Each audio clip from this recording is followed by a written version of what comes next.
start our session. Mm-hmm. Now, okay, here we go.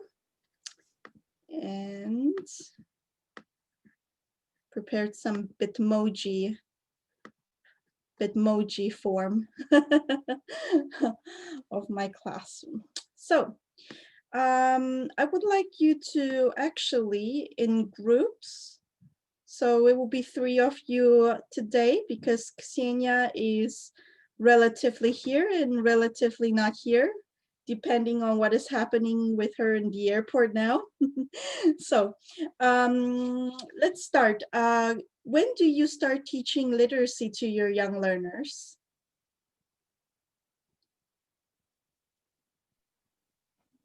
Well, probably depends upon how young these young learners are. And are they familiar with letters in their own language at all? Do they know what is literacy in their first language? I think it depends. But Mm-hmm. if they are ready to deal with it, I think it could be done very, very early. Mm-hmm. Mm-hmm. This Paulina, is what my about you? I could say that when we are talking about young learners, it's quite important for them to learn the words in a correct way. For instance, today with my with a girl, well, with my student, she's 6 years old. We were studying letters, and there was this 100, and all of the kids are used to say 100. Oh. Yeah, I don't know why. It's a typical Russian mistake. They all say 100. And I could say that, for instance, she doesn't know um, the expression to be hungry. I mean, that's why I'm a bit confused. I was a bit confused, but then, well, all right. So we were learning this word 100, 100, 100 by drilling. And I had this word on the screen so she could have a look at it. And this is, well, when we're talking about young learners and literacy, I guess only dictations could be useful in this way. So they just learn the word the way it is. So in this way, you don't have to teach them some literacy rules, probably. Mm-hmm, mm-hmm. But when do you start teaching them? At what age, usually? You mean the teaching literacy? Yeah, like Uh, from the beginning. I would say when they start writing something, probably something more than 2 or 3 words, probably the second grade or something like this. When they are more or less okay with the studying, with school, when they are fine with the teacher, when they are fine with the language, then you could add some more information. Mm-hmm, mm-hmm. And what about you, Olga? I remember you said something about Yeah, I your. don't know. To be honest, I think it's around like 6. I don't know, 6. Because I mean, I'm teaching now a boy. He's a young learner. He's 6 years old. He can already read and write in his native language in Russian, right? But he's still we are still like talking with him in English. I still haven't taught him any literacy, and to be honest, he's quite bored. I mean, I try to like I use this nice book like Oxford Phonics, and I try to teach him some like sounds and letters, but he's so bored by that. It's not even funny. And I don't know how to introduce that. But I think Mhm, around 6, yeah, that's a mhm, good age. mhm, mhm. Yeah. So Polina mentioned that she teaches literacy through dictation. Yeah, am I correct, Polina? I would say that yes, it could be taught by, well, personally, I could say that I don't teach literacy, like literacy.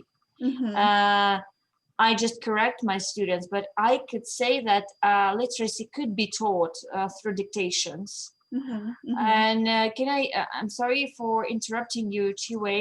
I wanted to comment on Olga's speech.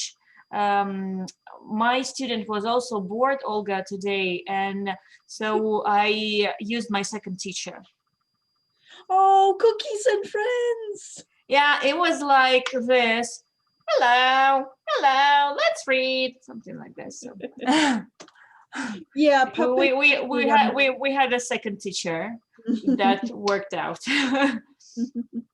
Yeah, again, from my mistakes of this week, I would say it's not really you. It's basically the holiday mode still. So maybe that's another reason why your young learners are bored this week. They don't really want to study this week. So take a note on that. If you were a freelancing teacher next year, you know what to do during the Russian Christmas breaks. Okay, cool.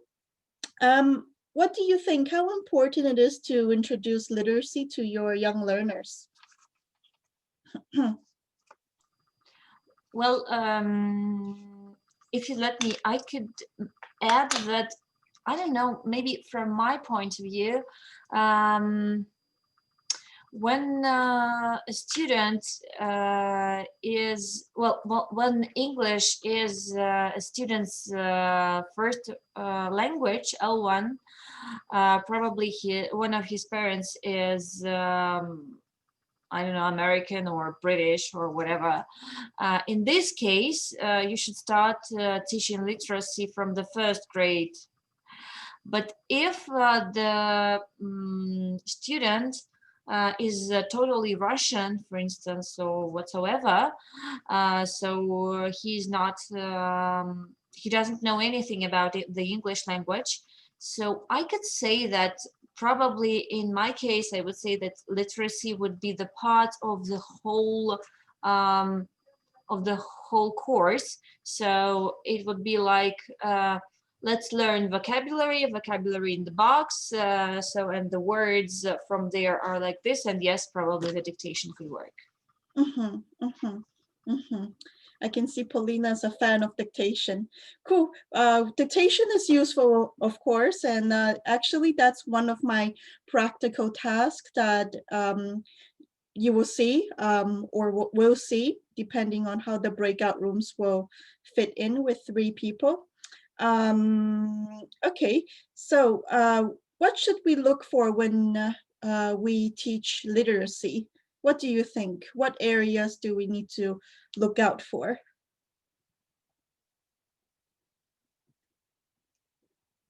I can see Natalia's thinking hard.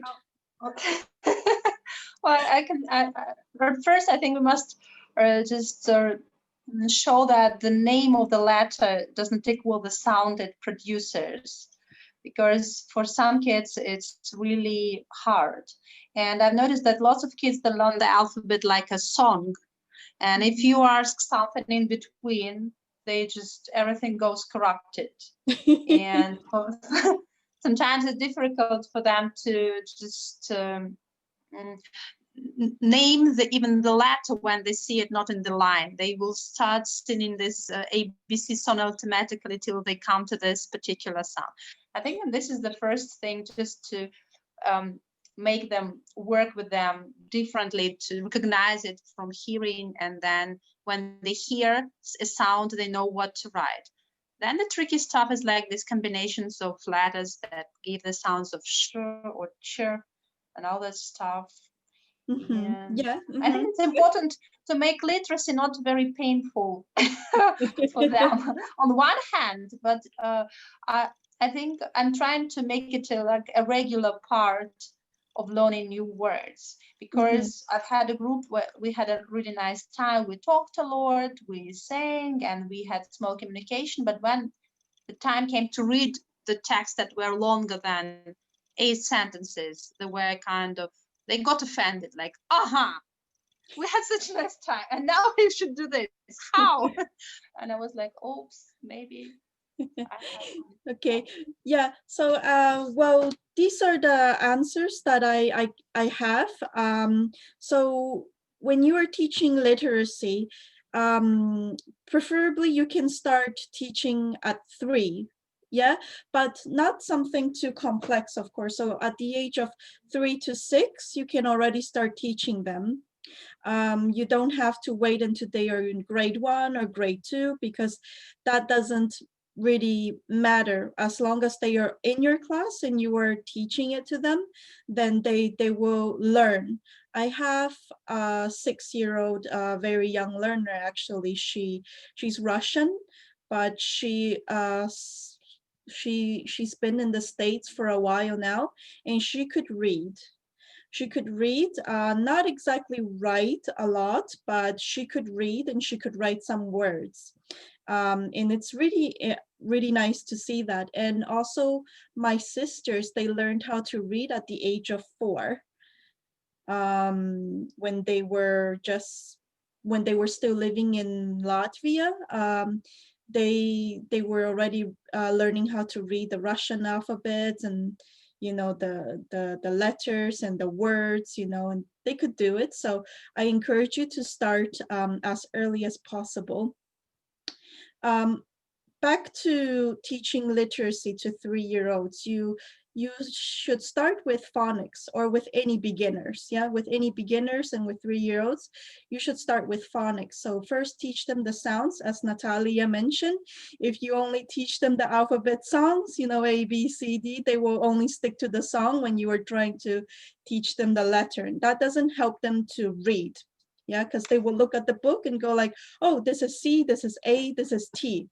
And that's all they would know, unless if they recognize, the word. For example, oh, this is a cat, because they know already, they have an image of a cat in their head.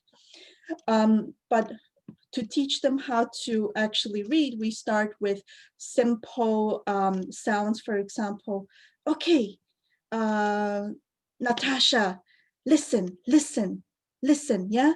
This is k, k, k, k, k, cat. Can you say k, k, k, k, cat? Very good. And you show them like an alphabet of C, for example, a letter C, and you go like k, k, k, k, cat. Yeah. And then another letter could be A. Yeah. A, A, A, apple. Yeah. And T, T, T, T. So you have k, A, T, cat. Yeah.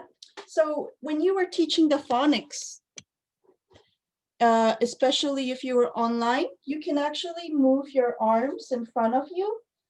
Yeah, move your arm to in front of you and say like, okay, this is my elephant nose. Yeah. And the kids go like, oh, teacher, yes, elephant nose. We have an elephant nose. Okay, in front, not on the side, in front. And actually, this is very good if you were in a classroom setting now during the coronavirus time and you still need to social distance. If you put your arm like this, they're going to touch each other, right? So if you tell them to put their arms in front of them, it's easier with the social distancing. And it's easy in Zoom because you can see their arms. Whereas this way, sometimes their arms get cut off. So when you are producing the sound, you can go like, okay, guys, it's k, k, k, k, k, ah, ah, ah, ah, ah, t, t, t, t, t, cat, cat, yeah, k, ah, t, cat. So this way they are learning the sounds, they are listening, and they are also learning how to blend the words, yeah? Because with phonics, we don't only learn the sounds of the letters, we also learn how to put the letters together and put it into a sound, into a word. And this is why sometimes kids who learn ABC, they can't read, yeah? They go like A, B, C, D. Okay, this is C, so this is sat. And you go like, no, no, no, no, no, not sat. And then they get confused, right? Because they didn't know that the C could be pronounced into a K sound. So this way, they are more aware, and there's a TPR movement. They are not sitting all the time, so they can't be bored with it, yeah? Okay, cool. Now in phonics also you are teaching and there are things you need to be aware of. Sometimes we teach them phonics and they still make mistakes with spelling. And then you wonder why, and you wonder like, did I do something wrong? Did I not teach them the phonics enough? Actually, it's normal. You don't need to panic. The reason why it's normal, it's because we have also the high frequency words. Now, when we are talking about high frequency words, it means that these are the words that are tricky and they need to get familiarized through, like activities like dictation or through reading, through writing. They need to get more familiar with it. For example, tricky words that could trick them a lot is the word they. Even native speaker kids, they make mistakes with the spelling of they because they hear they, but in phonics, we know that a could be a, yeah? We know that e could be e. So when they put the words together as they spell, they can spell T-H-A-Y instead of T-H-E-Y. Yeah, another example of frequency word is from, yeah? We say from. They hear and they think we say f, r, e, m. So that's what they hear. So they write F-R-E-M, whereas it's supposed to be from, F-R-O-M. Yeah, so these are the high frequency words. This is something to look out for when you are teaching literacy too, to get them to practice more spelling these words. We have also the general and specific words that we need to teach them. So when we say general words, we mean by words that have O sounds. For example, this is a general word. We have b, u, t, boot with double O. But some words, for example, toe is T-O-E, but go, it's only G-O. So they get also confused with the pronunciation of these specific words. These specific words like go, toe, they sound the same, yeah? Go, toe. Sometimes they can write G-O-E because T-O-E has an E, or sometimes they just write T-O as toe because G-O is the same sound, O, toe, go, yeah? So these are the specific words we need to keep in mind when we are teaching literacy. And we also have the in context and out of context phonics. Does anyone know what that means? In context and out of context? No? So when we link in the words, it's like probably the ris, the ra, we pronounce this R sound. Whereas we don't say there, we say air, we don't pronounce R. But when we say the ris, there is a small R. It's like connected speech pronunciation, I hope. Maybe not. Nice try, nice try. Well, in context means that when you're teaching literacy, in what context you are teaching in. Are you teaching in the form of reading with the books or reading something else? Or are you teaching out of the phonics, out of context phonics means that are you teaching just patterns, yeah? It's not in the book, but it's out of the book, out of writing. And this is very important because we need both. Yeah, we need to learn both. So we need to teach them through context and out of context. We need to teach it with just patterns,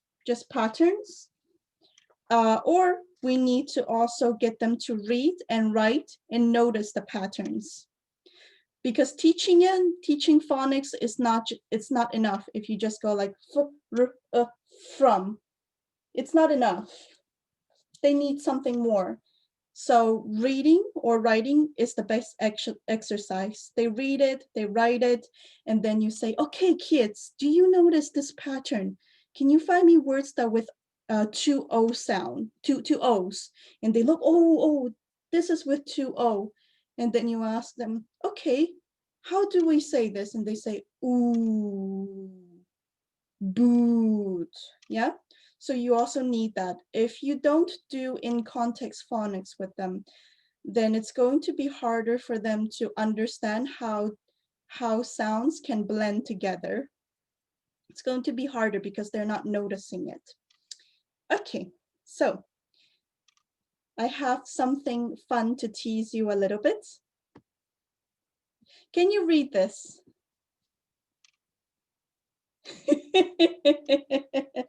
Okay. So now you know how your, 5, 6-year-old feel when you are giving them an English word, yeah, without teaching them phonics first. And what about this? Can you try to say this? 你好，我要送 G Different tones. I can Yeah. see the tones of A is different. There are different A's, Yes. different I's, Uh-huh. and different O's. Mm-hmm. There are also different tones. Yes. Uh-huh. So you notice, like, with the alphabets above, you could more or less guess, the sound, yeah? So this is what happens after you teach the phonics to your, very young learners even. They look at the word C, they look at the word A, they look at the word T, and they begin to go like this. Okay, k, a, cat. Yeah, they will have some pauses and it's normal. They'll go, okay, cat, or at least they will go like k, okay. And with dog, they'll be like, ooh, doll, doll, doll, doll. Yeah. So with phonics, you can see that even if it's in Chinese, you can more or less read, right? Another story of why literacy is important is that before, back in the good old historical times, we don't really have these alphabets above the characters, actually. There was nothing on that. The kids, all they had to do, like the only thing they could do when they are learning how to read and write is to memorize the characters. But I don't remember from when, but then they started producing these alphabets, these phonics, which in Chinese we call them pinyin. And with this, they began to teach kids this first. And gradually the kids, they learned the characters even faster than without these, pinyin on top, because then they start producing dictionaries, and how they can find these words is through these sounds, through the orders of these sounds. So I would say phonics is very important to develop our literacy skills. And literacy is really important because they help the kids to be successful later in life. So the earlier you start with literacy, the more successful they are in school. Even in the ESL world, the earlier you teach them, the easier they feel when they have to write words later on, like when they go to maybe intermediate level, like to the flyers level, then it's easier for them to spell words already. They just need to listen to their teacher speak, and they more or less can write, maybe not 100% correct, but at least the 70% would be accurate. I know this for sure because I have another student. Her friend could spell really well. Like, they're adults now. And she asked him, like, why are you good at spelling? And he said, because I learned the phonics first.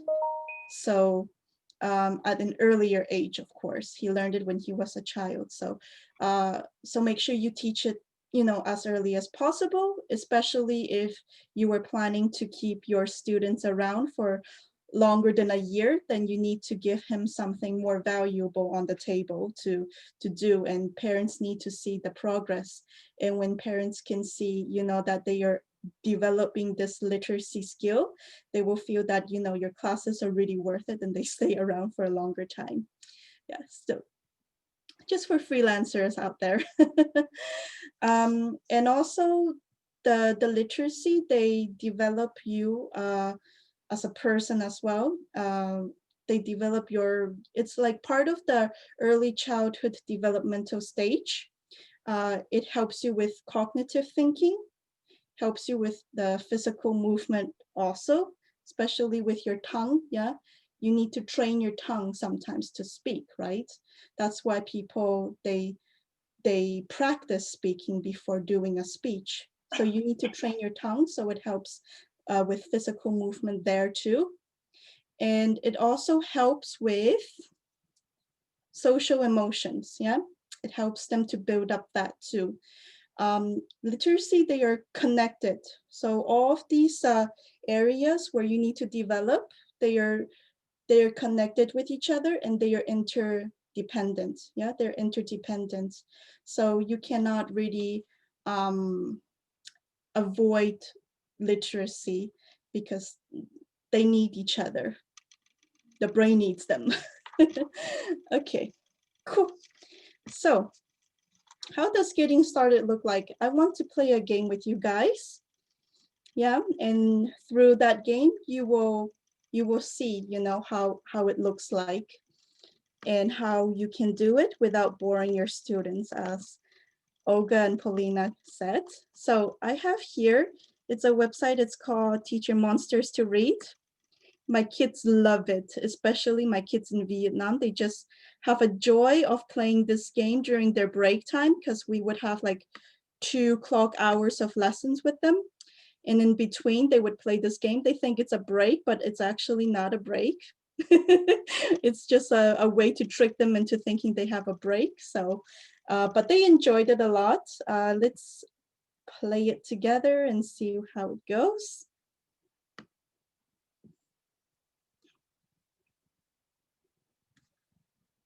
Loading, loading, loading.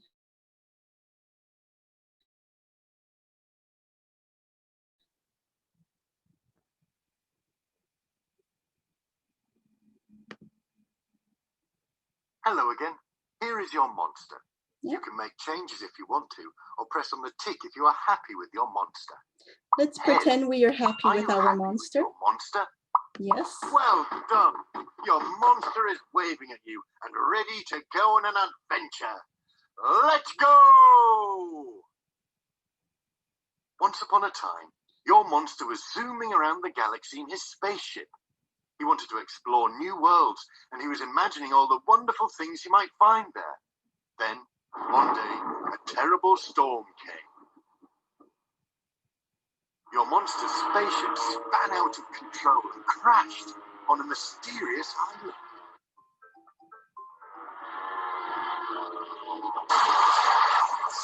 What a big crash! Your monster looked in his repair book, but didn't know how to read it. Oh dear, what could he do? Then he looked around and saw the Island King. Hello, monster, said the king. Did you get caught up in that storm too? I lost all my letters in it. If you find my letters, I will help you fix your spaceship. But it is badly broken, and I can only fix one part of it. I will also give you a prize if you find my letter. Which prize would you like? Okay, let's have Olga. Which prize would you like? A hat. Which hat? This one? Yeah. Ah, this Good one. choice, said the king. Now, can you help me find the letters that make the sound? Let's learn a new sound. Okay. Let's As give in, it to... Sun. Can you say? So we repeat. Who's this? Can you help help her find the letters that make the sound.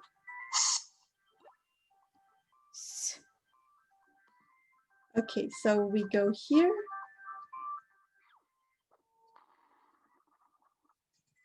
Evil duck has captured a villager. To free the villager, tap on all the buttons that make the sound.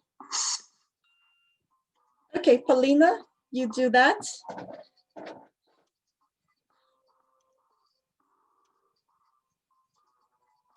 Just a second. Where should I? Just a sec. The options. I don't know. Do I control it? Yes. Oh, okay. Yay. Jump on your pads to get to the next village.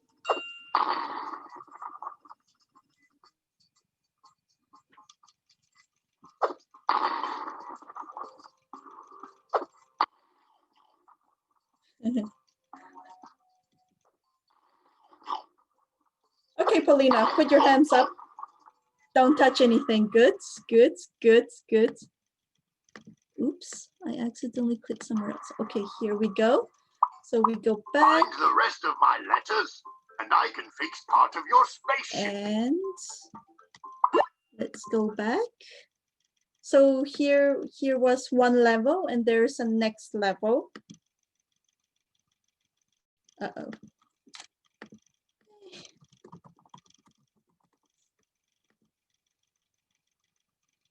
Why? I keep forgetting my passwords. And sometimes I lock myself out for hours. This is just fine. I guess this happens to everybody, especially while you are doing some kind of an important thing. Why? Well, that was quite a nice game. I mean, I just have a question. Can we use this game for people who don't speak and probably they would not understand all the words or something like this? For instance, a 5-year-old kid will not understand a lot of words from there. It's okay. They are just learning the sounds. So the first level that I was teaching, the first level that we played, it's for beginners, because over there it's quite animated. You have the s, so they look at the word s and they repeat, and they also have the picture sun. So they are looking at the sun, they are listening to the sound, and they can also learn the vocabulary. Okay, this is s, I see. Okay. and we have a picture of sun. Oh, this is a sun. Okay, sun. And here's the next level. Let's give it to... Hello again. Here is Mod. Are you happy with your mod? Well done. Your monster is waving at you and ready to go on an adventure. So each level, let's go. They have their own storyline. Now your monster has fixed his spaceship and helped the island's kings. He is happily hurtling through space in search of a new adventure. Suddenly, he sees a sparkling planet. He is sure he will find adventure there, so he zooms down for a closer look. Your monster is not alone on this planet. Who's this? Pirates! Oh no! The pirates steal your monster's ship and make him walk the plank. Yeah, yeah, yeah!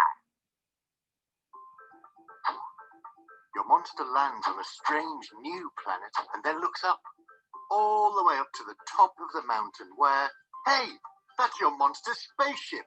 Why did the pirates land up there? We'd better get that ship back.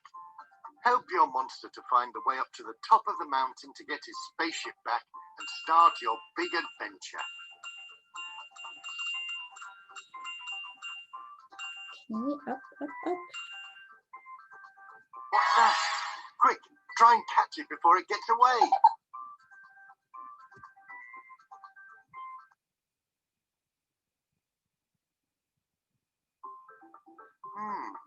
This must be where that creature went. I wonder how we can open the doors. Shall we try a magic word? Let's say abracadabra. Ready? 1, 2, 3. Abracadabra! Amazing! We've opened the door with our magic spell. Now let's go in and see if anyone is home. Who is this? Your new friend says she's lost her letter sound. Can you help her find the letters that make the sound ch? Let's learn a new sound. Ch. As in chick. Can you say ch? So your learners repeat ch with the CH Go and sound. play a game with the duck to help her find ch. Okay.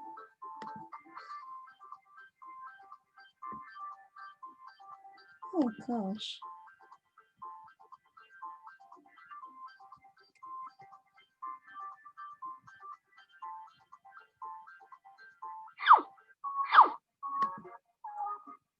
Oh no, all the ducks have escaped.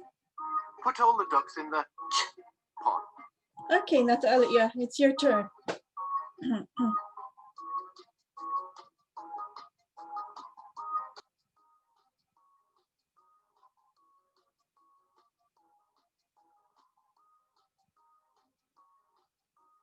Are you able to move it with your phone?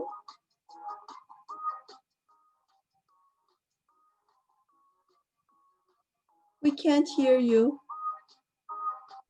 I'm using my mobile phone. I'm trying to use this control, this mouse that I can see on my screen, but I think it doesn't want to listen to me.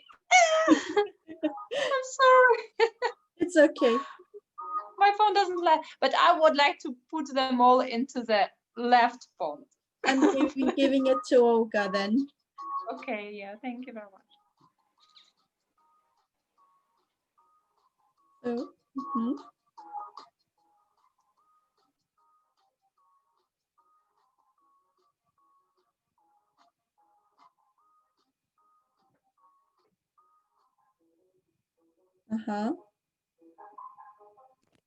I'm not sure how do I. You just move the monsters to the duck. Put all the ducks in the ch pot.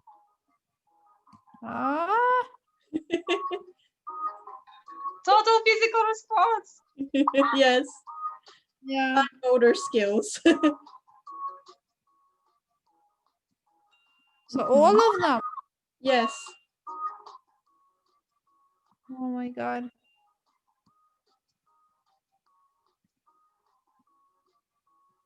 You can collect all of them by walking towards the other duck.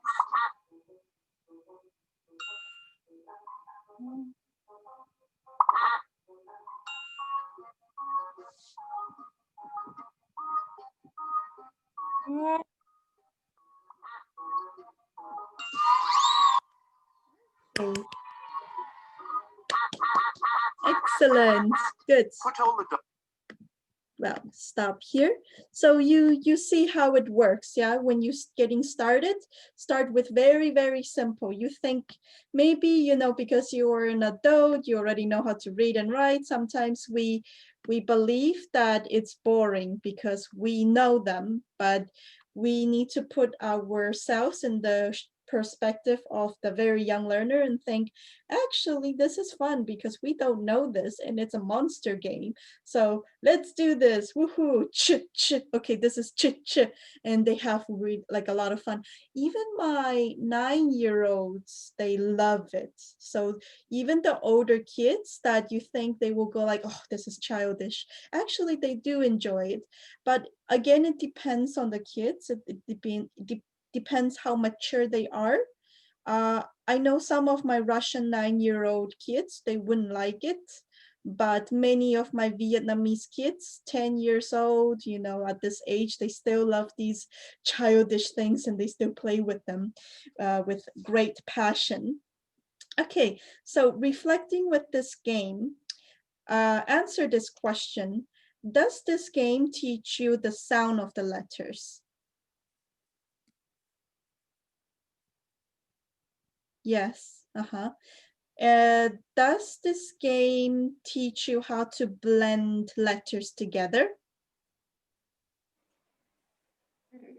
Gives the examples. They say chew like in cheek. Yeah. So we have the C and we have the H, and that's already ch together. And later on in the next level, on the third level, which I'm not going to show you today, you can play around with it on your own.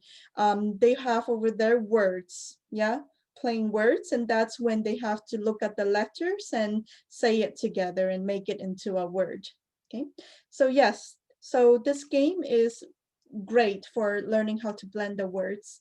If you feel that you are not good at teaching literacy, teaching writing to very young learners, I really recommend you this game, because it helps you as a teacher to understand how you can get started, and it also teaches kids in a faster pace on how sounds works. Okay, cool. I prepared for you more activities that you can use when you are teaching kids. And also I prepared for you a grid here to fill in. But because Miss Xenia is in the airport running around, we will just do this as one group. So it will be 3 of you only. So 3 of you with one table. And I have another one. So originally I wanted to do it by 2 teams and you compare your activities, but because we will be in one team this time, you can take a look at what we have with the other teams after the session. You can also take a look around the Miro board. It's going to be in the Miro board. And also I prepared for you the answer keys already over here for the other team. So you can read it on your own after the session and ask me anything, but let's focus on the ones we have for now. Okay, I'm going to copy and paste the Miro board.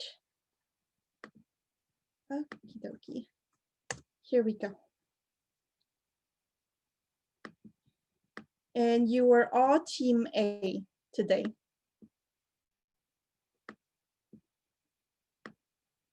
And the sheet, the Google document is in the Miro board also. So you can find it over there. So I would like you to look at the activities and think about the questions. Yeah, discuss the questions, and maybe one person can type the answers.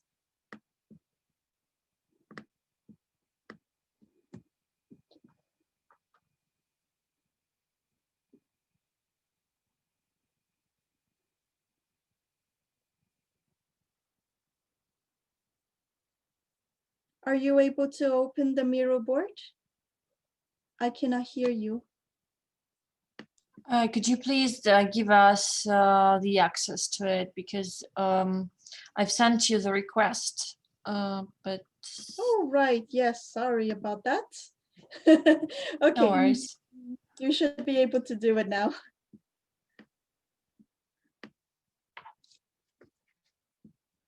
Okay, I see Olga. Okay. All right.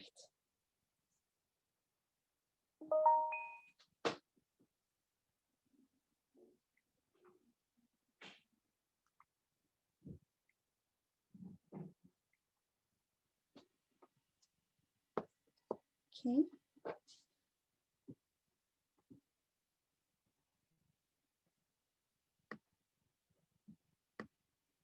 So discuss with your course mates.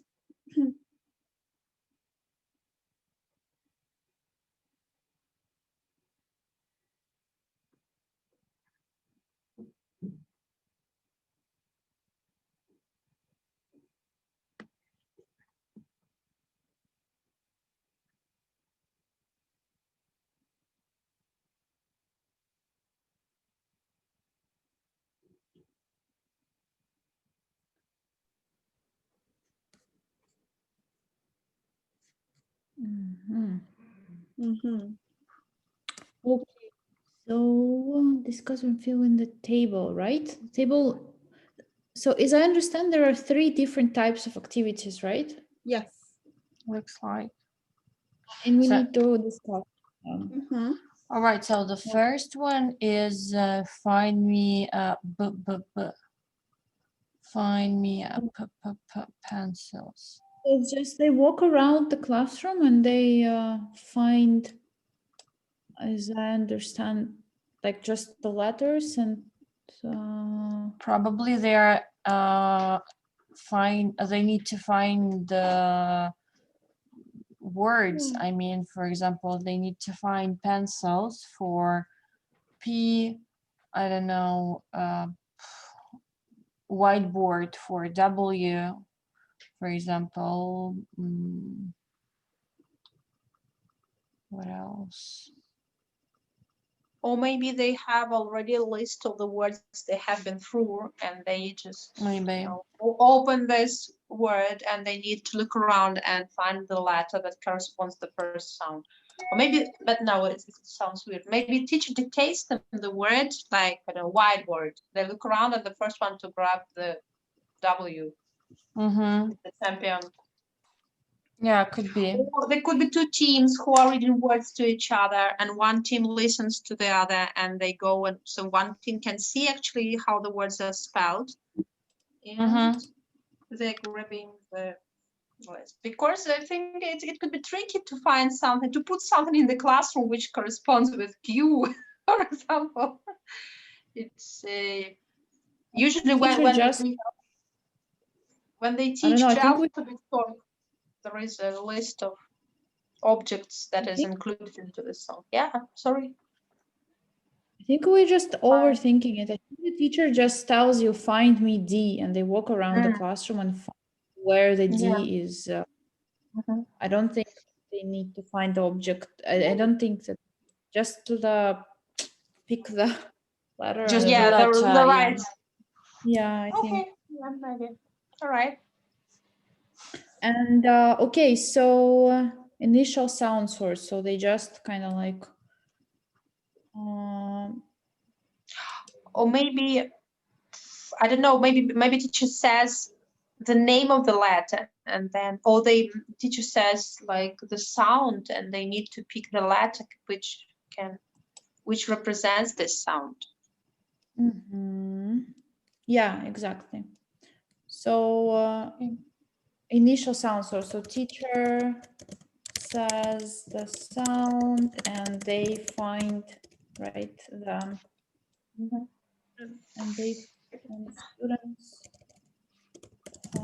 the letter that corresponds. Okay, which skills does it improve? I think it both listening and writing and reading, because you just form a very solid connection between the graphic image and the sound you hear, and later you can use it when you're gonna read like the simplest plans. Also maybe like, I don't know how to explain it, like noticing, or because when you say k, they have to pick the letter C, right? So they kind of like start. I think, noticing or distinguishing between. English, I don't know how to say it actually.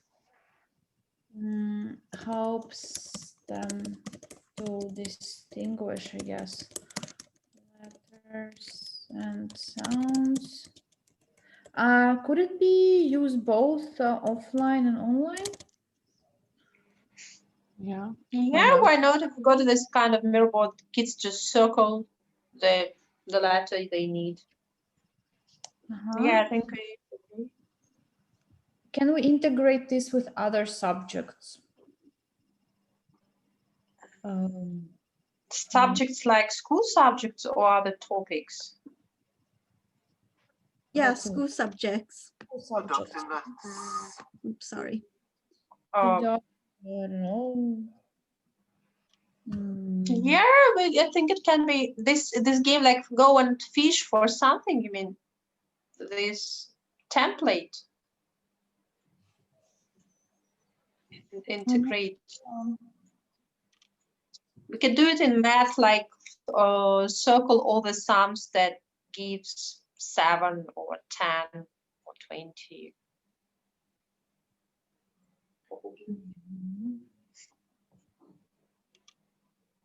Yeah, I think it's a very nice template for revision, like circle all the mammals or circle all the creatures that live in the sea.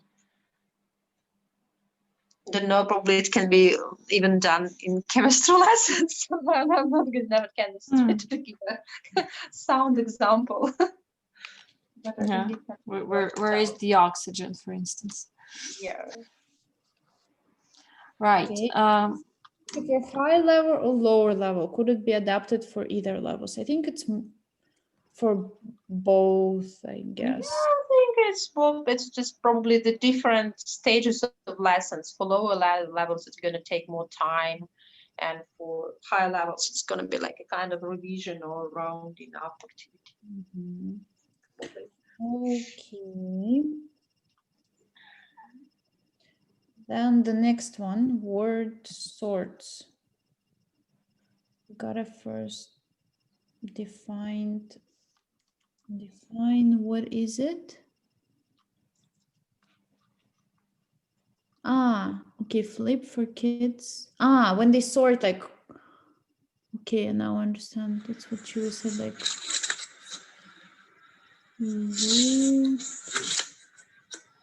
Okay.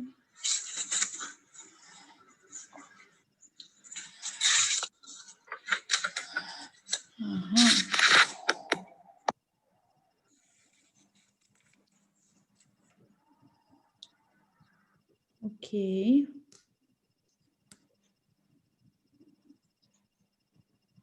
So that's kind of like a.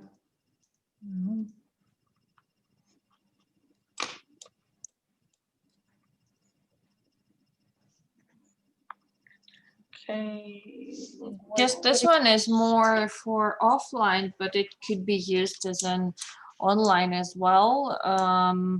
If you give clear extra instructions to your student could do this booklet on his or her own. So it could be useful, I guess.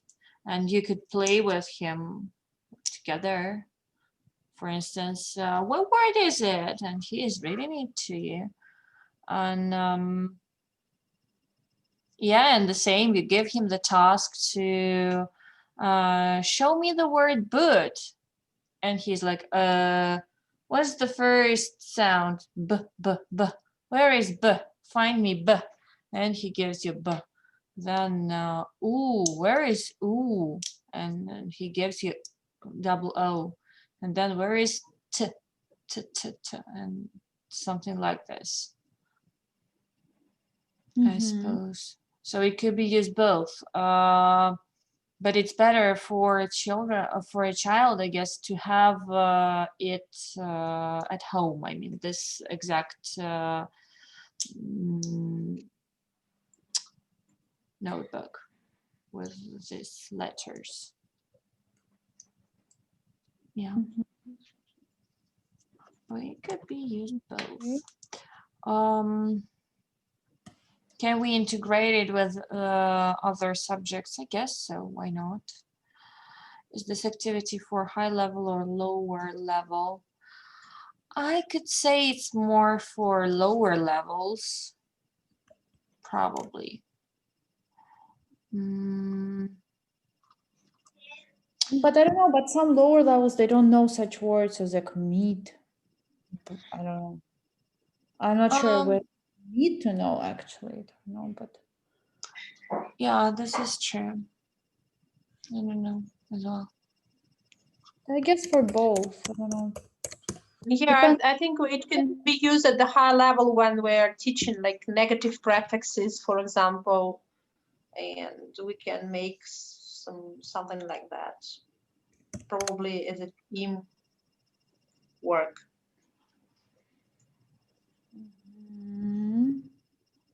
What skills does it improve, do you think? Reading and writing. Yeah, and linking sounds together. Just Literacy. I think, yeah, it's like It is not a I think skill. it improves fluency because they see how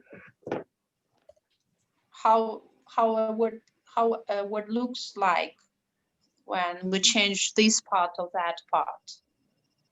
So in future, it's going to enable them to read faster, even new words with the same combinations. And by the way, I have a question.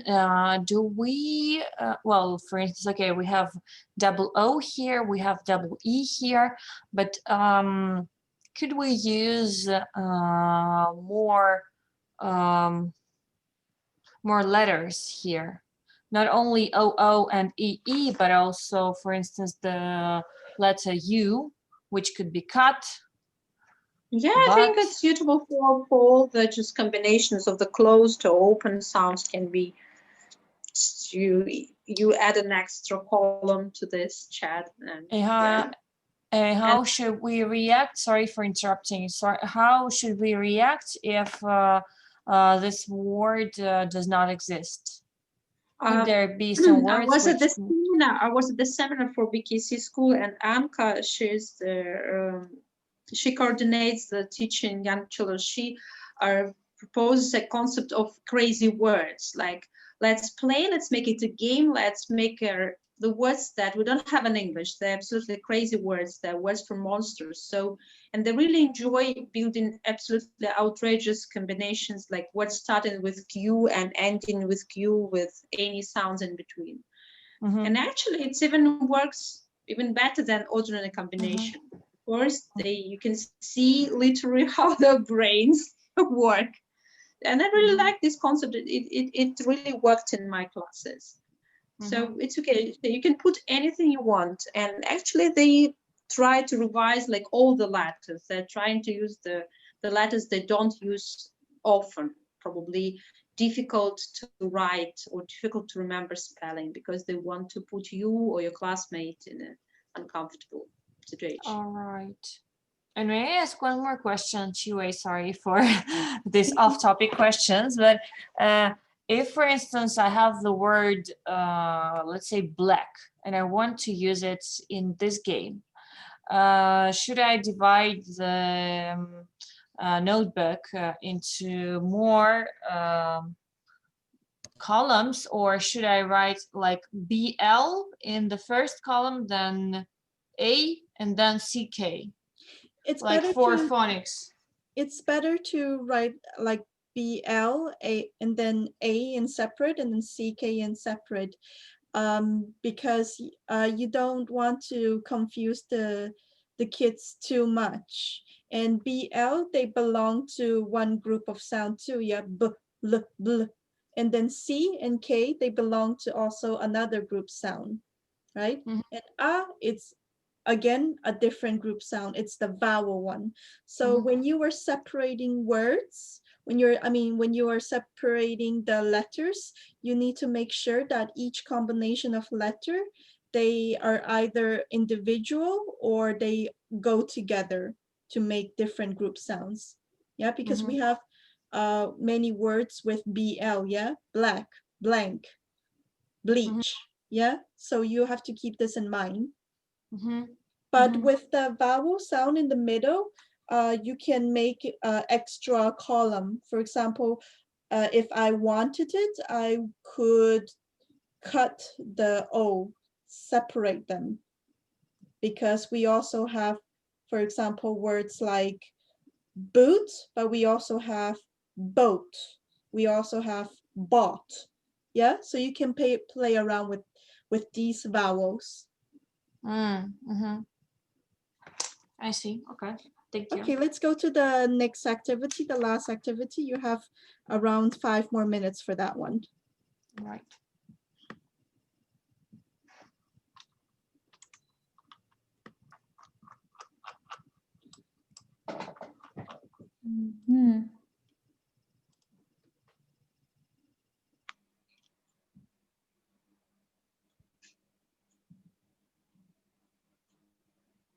So it's just a kind of song to. And so my arm, and so my arm, and so my arm, they're causing me alarm. So keep blending the drill with chants, right? Mm-hmm. So it's kind of like short, like songs, right? Mm-hmm. Where some sounds are kind of like repeated, ants on my arm, right? So they. Yeah, but it's repeated separately, like and then in the words. Ants, arm. Ants on my arm, right? Okay, so what skills does it improve? Oh, I think fluency.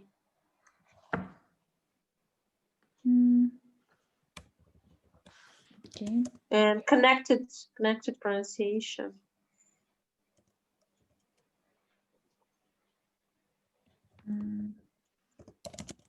What do you think? Yeah.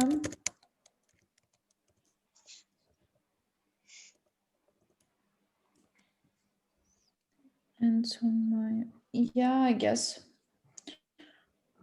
fluency, connect each.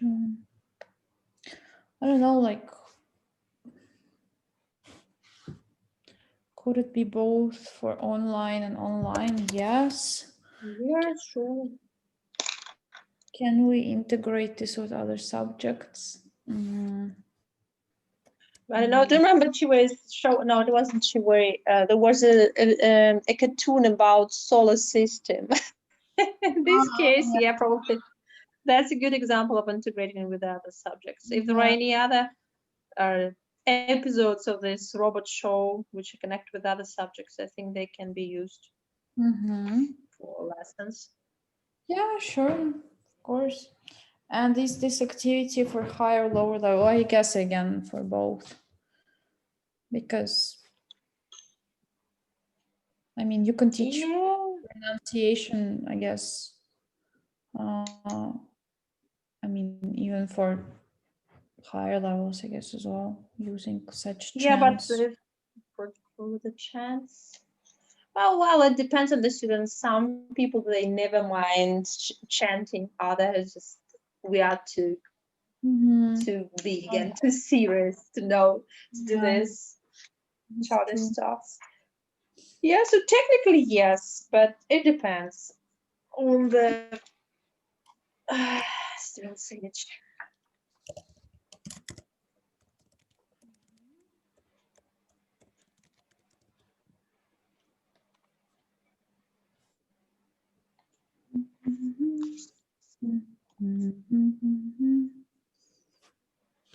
Now the tune is stuck in your head. Very good. Yeah, I think we're done. Like, I don't know. Do you have any other ideas? Okay, cool. Let's stop the timer. Okay, so let's go back to the first one. So yeah, I mean, this board, it can be used for online and offline, this activity. I mean, I remember you said that they could circle it, right? They could circle the letters. Actually, you can move these letters. They are movable. So it makes it much more interactive, and they can do it in the same time as a game, like competing with each other, like who can bring me the R first, the red. And they go and they zoom around, they run with their mouse maybe, and they go like, oh, here, teacher. And they just bring it to me over here. Yeah, and I'm relaxing with a pina colada over there, doing nothing. So that they can do in offline. It's similar it's a similar way that you can do, and offline you put the letters all over and they run around the classroom and they find it and then they bring it to you. What I used to do with my offline kids, because sometimes I don't have time to put everything on the wall. So what I do is in the class, I do the other activities with them. And as soon as they finish, I get them to stand in a circle, and then we sing a song perhaps beforehand. And then I tell them to look at my flashcards, and they look at my flashcards, and I go like, "Are you ready?" And then they say, "Yes, we are." And I would just throw the flashcards all over the classroom, just, like rain dropping from the sky. And they love it. They go like, "Oh, teacher, nice, wow." They get super excited when I throw, papers around. And then I tell them, "Okay, find me the and then find me b, b, b, b, b." And they all scatter around the classroom trying to find. And in the same time, they are cleaning the classroom for me. So you don't really need to, take your time to put everything on the wall before the class. You can just, be creative and throw everything around. Don't be super perfect. Like, no, I don't want my classroom to be messy. It's okay to be messy, that's where the creativity comes sometimes. All right. Cool. I'm sorry, I've got a question about these activities. Do you have only one copy of each letter? And because is there any fighting?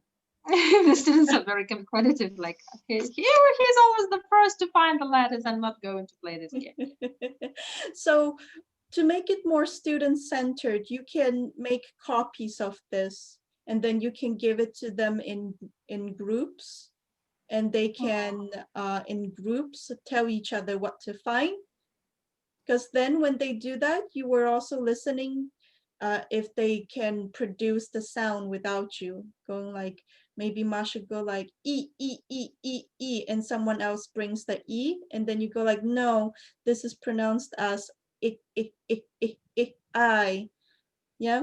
So they have to make sure they pronounce the right one. So that they can do. There's another activity. I didn't put it here because I think I often post about it, or maybe not, but I think I often talk about it. So what I have is I have these letters in order from A to Z. And I also I made a bunch of copies, and we play like bananagram with it.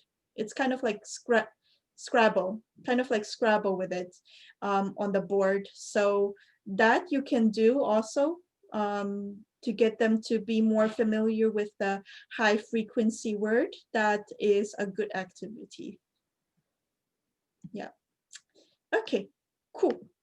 So some of these activities are like, sometimes we think, oh, they are good for vocabulary, but actually there's a theory behind it, a literacy theory behind it. I remember you said, I think Olga said that it improves writing, this one, yeah, this activity. So if we go deeper in literacy, we have to say that it improves the phonological awareness of the first sounds, yeah? They are improving the sounds like w, w, g, g, s. So this is the awareness that you need to think about. Not just the writing, because we know that improves writing, but how, why, what makes this activity good for writing skills? Yeah, it's the phonological awareness behind it of the first sound. And as you notice that literacy is also connected with oral. It's not just simply reading and writing and that's all. It actually connects to our speaking skills too, because we need to be aware of the phonology and the phonological structure, and this is why we are also, improving our speech. Okay, and then the next one. Oh, do you have any more questions for activity number 1? No. Right. You can also connect this to arts and crafts. Yeah. So you can get them to make their own letters. Yeah. And you can get them to maybe draw a picture under each sound. in a notebook and color it so they can make their own Pictionary after this game. So it could be connected to other subjects like arts and crafts. And even online, you can do it as long as the parents see, you know, the purpose of each craft, then they don't mind you doing it with them. I like, this is just my perspective. I'm sure other trainers would argue with me, but when we do arts and crafts, I make sure that it's usually something to do with either grammar or vocabulary, or it could be connected to literacy like this one. I rarely do really fun arts and crafts like make a shark or make make a greeting card. I rarely do that. They're usually like things like maybe even posters that I would do that I consider arts and crafts. It's because that I really don't want to argue with parents about why we have to do arts and crafts. Like, we know that it develops them, it helps them with creativity, it builds them up. It's very good for early childhood development. These, like, we all know, but unfortunately, they already have those in their schools. And so they come to our class, they want to develop skills that they can't in the school. So, and that's English. And if we want to do crafts with them, which is a good way to, you know, it's a great motivation for them, it has to connect it to something deeper. Like, it has to be like with grammar included, and you have to be able to, you know, explain it well to parents why you are doing this. Because if you can't, it's best to avoid it, to not upset parents. But that's my perspective. I'm sure that there are other great rationale behind why people do crafts with their kids, their ESL kids. But yeah, that's my perspective. You can take it if it resonates with you. You can ignore it if you feel that it's, you know, just great.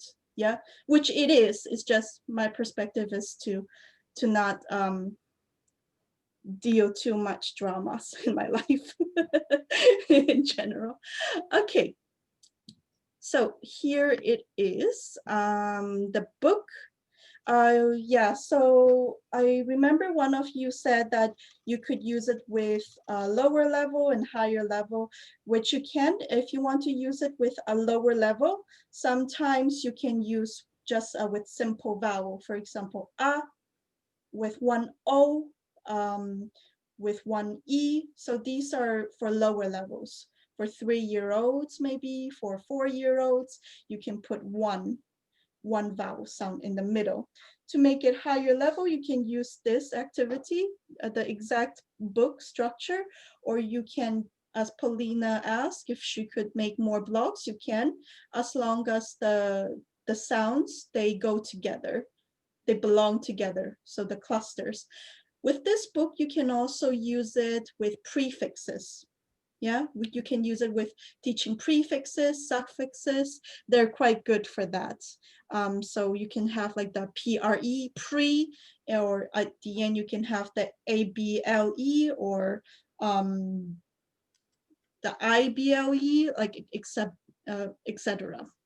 All right, so these are very good for decoding sounds. Yeah, not just writing. Again, we know it helps with writing, but how? It helps to decode the sounds. Yeah, you are showing different sounds with different letters. You are basically helping the kids to understand how to also divide each sound and how to put them together. So it helps with blending also, and also helps them to be aware of the patterns, yeah, the phonics patterns. You can also have fun with it, make different kinds of words.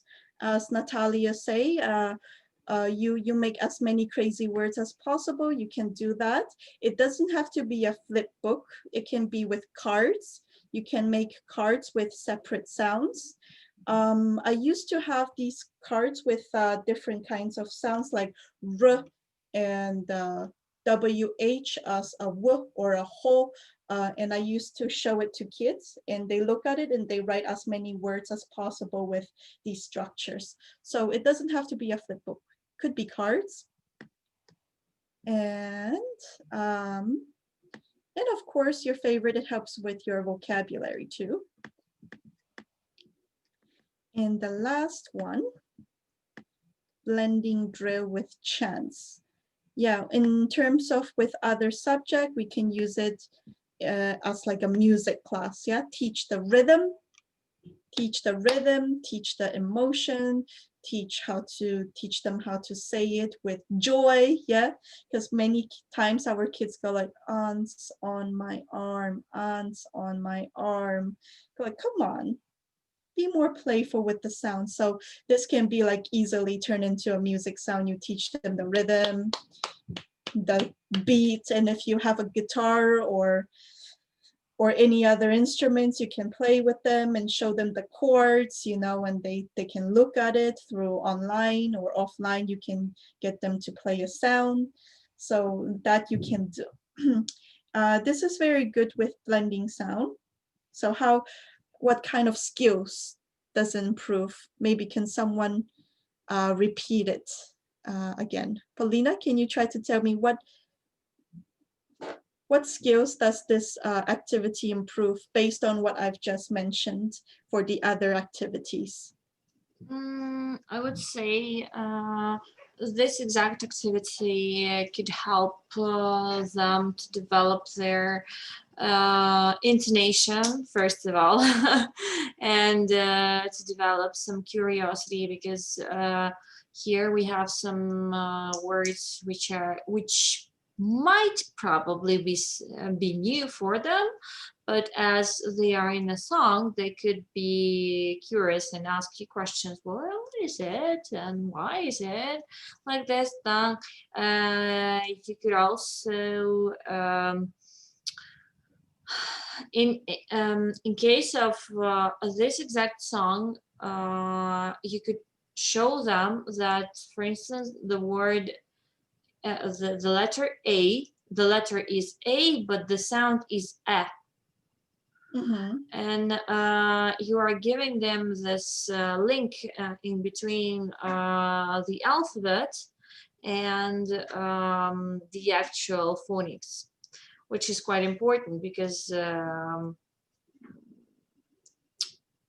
if kids don't know it, then there might be problems with pronunciation, and if you give them this chance, it could be better. Yes, good, great. Okay, cool. One more note on teaching literacy and phonics is that when you are teaching them how to build sounds together, it is good to make crazy words, but you have to also remember to explain to the kids that these are not real words. Yeah, it's a simple way by doing, just say like, oh kids, is this a real word? And they say no, yes, no, it's not a real word, because just by playing with different letters and different sounds, easily can confuse them if it's not explained well that they are not real. So make sure you do that each time they come up with a crazy word, or after each crazy activity, you go like, okay, kids, find me the words that are real. And they can, you know, from the pile of their words that they just made, could go like, oh, this is a real word. Oh, this is a real word. Or this is a real word. And you go like, no, that is not a real word. Yeah, because sometimes you're not sure if they're joking with you that this is a real word or not, because kids, they also like to joke in their own little way. All right, cool. So that's all I have for now. Could you come up with maybe one question that you still have in the back of your mind?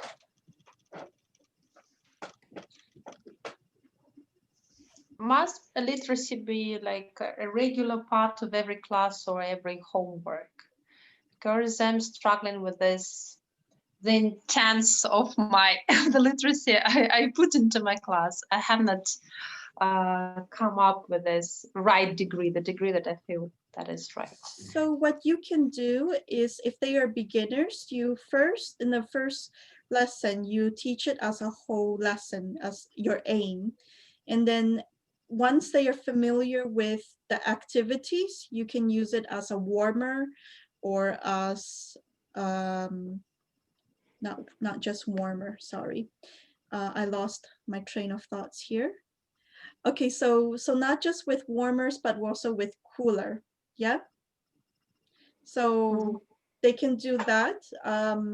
With this flip book that I showed you, what you can also do is you can also give it to them as a homework, making their own, but you get them to find the vocabulary from your course book.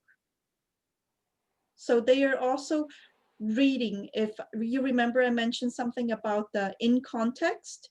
So this is a great way to use the in context method for them to really notice. Again, I lost the train of my thoughts. Sorry, guys. Yeah, but I think you know what I mean. This would be like an in context method. It could be as a homework and they could do it without you because they've already done it without you once. Yeah. Or you can do it together in the class. It depends on you. It depends how rebellious you want to be with your school's pacing guideline. Wink. It's okay, I'm not your ADOS anymore. You can be very honest with me. Okay, anyone brave enough to ask me a question? I don't know. I don't have any, I would say. Okay. Olga, does that answer to many of your questions that you probably had? Yeah, I just have problems now with how do you say, with oh my god, I forgot the word. Basically, yeah, my kid is not like, he doesn't want to study anymore. Once I introduced tic-tac-toe to our lessons, he only wants to play tictac-toe, and when I lose, give punishment for me. Oh, you can use tic-tac-toes with phonics. Ah, okay. Yeah, Ah, that's a yeah, good that's way. great. Yeah, that's Yeah, right. all the activities that I've given you throughout these sessions, you can integrate it. For example, bingo. Bingo can be with phonics. Yeah. Memory game can be with phonics. Board game can be with phonics. So yeah, it's just the materials that I showed you today. They're better, they are great because they are focusing on more than one skills. So they are like kind of like high impact activities, if you can call it that, like that. All right, so any other questions? No? Okay. All right, then I think we can call it a day. Oh, I have the other activities on Miro board. And if you go to our Google document that I posted, you will notice that I actually typed up all the answers for each activities, including the ones that you have today. So if you were not able to take notes, or maybe I'm not explicit enough, because it happens, you know, there's a difference between explaining and having it in written form. So if you feel that it's not explicit enough, you can also take a look at the answer keys that I've written. Yeah. Okay, thank All you. right, cool. You're Thanks. welcome. And Thanks a lot. I'll see you another time. Yeah. Okay, bye. Have a Thank you nice so day. Thank you. much, Chee-Way. Bye. Thanks a lot. Bye. Bye.